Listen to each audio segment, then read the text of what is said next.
Hello friends, আমি মমিতা। আজকের আমি চলে এসেছি আমাদের বাগানের নতুন একটা ফল গাছ নিয়ে।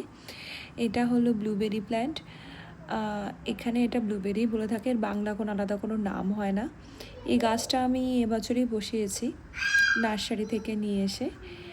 আর এই গাছটাতে প্রচুরই ফল হয়েছে, আপনারা দেখতে পাচ্ছেন না। এগুলো যখন এই ব্লু টাইপের হয়ে যায় তখন এগুলোকে তুলে নিতে হয়। যে একটা এখানে পেকেছে দেখা যাচ্ছে, এবং প্রচুর ফলই হয়েছে এক বছরের গাছ, মানে এই গাছটাতে। এবং গাছটাতে অনেকগুলোই ফল হয়েছে। যে থোকায় থোকায় এগুলো হয়ে থাকে, এটা আমরা টবেতে বসানো হয়েছে এইভাবে।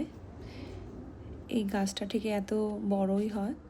এছাড়াও এর বিভিন্ন প্রজাতির এই ধরনের গাছ পাওয়া যায়, সেগুলো আরও অনেক বড় বড় হয়।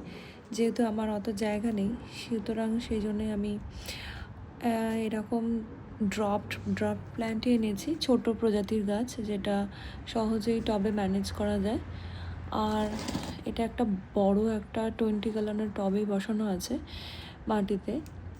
আর মাটি দেওয়া আছে। এই গাছের পরিচর্যা বলতে আপনাকে একটু অ্যাসিড জাতীয় খাবার দেওয়া দরকার, যেহেতু এটা একটু টক জাতীয় ফলের গাছ, সেই জন্য। আর এই ফলটা এখানে খুবই ভালো পাওয়া যায়, এবং এই ফলটা খুবই ভালো, খেতেও খুব ভালো।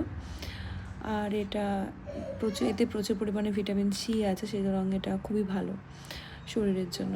সো এটা আমার একটা নতুন গাছ এবছরে আমি এনেছি, এবং গাছটাতে প্রচুর ফলও হয়েছে। দেখতেই পাচ্ছেন, এগুলো থোকা থোকা প্রচুর ফল হয়ে আছে। যদি এই ভিডিওটা আপনাদেরকে ভালো লেগে থাকে তাহলে লাইক, শেয়ার, কমেন্ট করবেন, আমার চ্যানেলটাকে সাবস্ক্রাইব করবেন। Thank you.